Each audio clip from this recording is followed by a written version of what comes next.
রানাঘাটের ছোট্ট শিশু অস্মিকা দাসের কথা এখন প্রায় সবারই জানা। বিরল রোগে আক্রান্ত ফুটফুটে এই ছোট্ট শিশুটি, তার চিকিৎসার জন্য বিপুল পরিমাণ অর্থের প্রয়োজন, যা একজন মধ্যবিত্ত পরিবারের পক্ষে একা সংগ্রহ করা প্রায় অসম্ভব। সময় খুবই সীমিত, মাত্র 6 মাসের মধ্যেই জীবন রক্ষাকারী ঔষধ জোগাড় করতে হবে। তাই অস্মিকার পরিবার সারা দেশবাসীর কাছে আর্জি জানান তাদের পাশে এগিয়ে আসার জন্য। অস্মিকার এই ভিডিও বাড়িতে তার স্ত্রীকে দেখাচ্ছিলেন মুর্শিদাবাদের অন্যতম সমাজসেবী সংগঠন সাগরদিঘি উইনার ওয়েলফেয়ার ট্রাস্টের সম্পাদক সঞ্জীব দাস। ঠিক তার পাশেই খেলা করছিল তখন তাদের 6 বছরের ছোট্ট কন্যা বর্ষা দাস। অস্মিকার পরিবারের কথা শুনেই সাথে সাথে বর্ষা তার ছোট্ট পিগি ব্যাংক নিয়ে এসে বাবার হাতে তুলে দিয়ে বলে, এই ভাড়ের সব টাকাই সে দিতে চায় তার ছোট্ট বোন অস্মিকার জন্য। বয়সে ছোট হলেও বাবার মতোই যে সমাজসেবী মানসিকতা তৈরি হয়েছে মেয়েরও, সেটি বোঝাই যাচ্ছে। স্কুল থেকে ফিরে এসে নিজেই সেই ভাঁড়টি ভাঙে বর্ষা। ভাঁড় ভেঙে দেখা যায় সেটিতে রয়েছে প্রায় 5,000 টাকা। বর্ষার মা ঝুমকি দাস বলেন, মেয়ের স্কুলের জন্য প্রতিদিন 20 টাকা করে দেওয়া হয়। সেই থেকেই প্রতিদিন কিছু টাকা বাঁচিয়ে সে রাখত এই ভাঁড়ে। এছাড়াও আত্মীয়রা চকলেট খাওয়ার জন্য টাকা দিলে সেগুলিও সে রাখত এই ভাঁড়ের মধ্যেই।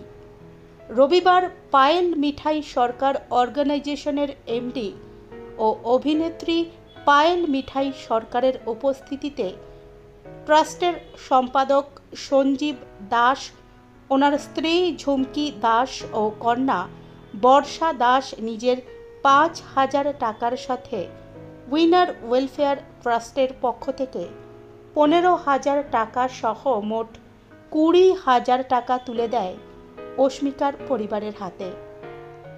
পায়েল মিঠাই সরকারের কোলে বসেই ছোট্ট বর্ষা সবকিছু তুলে দেন অস্মিকার বাবা মায়ের হাতে। এটা একটা বিরল অসুখ, যেটা আমি ওর মার মুখে শুনলাম। উনি বলছিলেন, অত্যন্ত ইমোশনালি কথাগুলো বলছিলেন, যে যা হয় মানে সদ্যজাত শিশু, সে যদি ঠিকমতো মুভমেন্ট না করে বা হাত পা, যেটা উনি বলছিলেন যে হাত পা নাড়াচাড়া না করে, তখন প্রত্যেকটা বাবা মার মনেই একটা প্রশ্ন জাগে যে আমার সন্তানের হঠাৎ করে কী হলো, এমন কি হলো যে সে তার বয়স বাড়ার সাথে সাথে তার হাত পা ঠিকমতো নাড়াচাড়া করছে না। তো সেক্ষেত্রে যখন ওনারা জানতে পারলেন যে এরকম একটা সিনড্রোম দেখা দিয়েছে, তখন ওনারা বললেন যে 16 কোটি টাকা মতো খরচা এই ইঞ্জেকশনটা পুশ করতে, বা ইঞ্জেকশনটা দিলেও ওনার মেয়ে ধীরে ধীরে সুস্থ হয়ে যাবেন।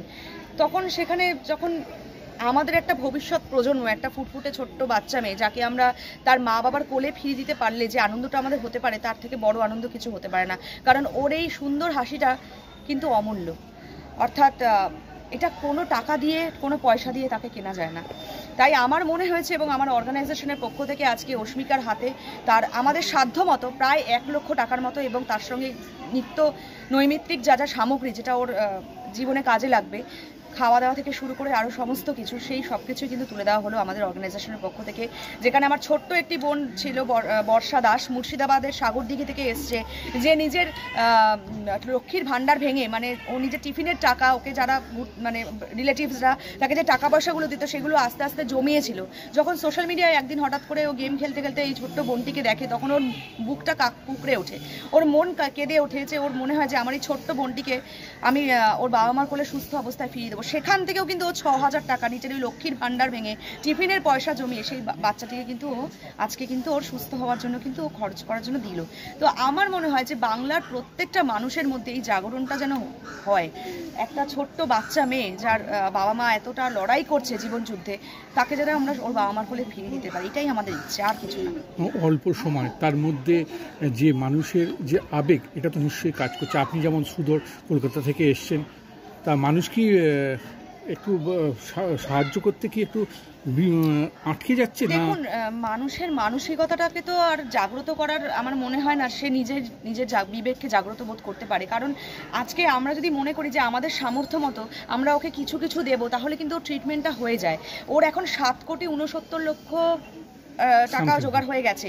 তো এই যে বাকি টাকাটা যারা আমাদের বাংলার মানুষই পারে সেটা জোগাড় করে দিতে, আমি মনে করি প্রত্যেকটা মানুষ যদি নিজেদের পকেট থেকে 10 টাকা করেও দেয় তাহলেও কিন্তু ওর ট্রিটমেন্টটা হয়ে যাবে। তাই আমি বাংলার মানুষের কাছে আমি করজোড়ে নিবেদন করব যেন আমরা প্রত্যেকটা মানুষ ওর পাশে এসে দাঁড়াতে পারি, নিজেদের সামর্থ্য মতো 10 টাকা অন্তত দিয়ে এই বাচ্চা মেয়েটির এবং ওর বাবা মার পাশে এসে দাঁড়ান। Thank you.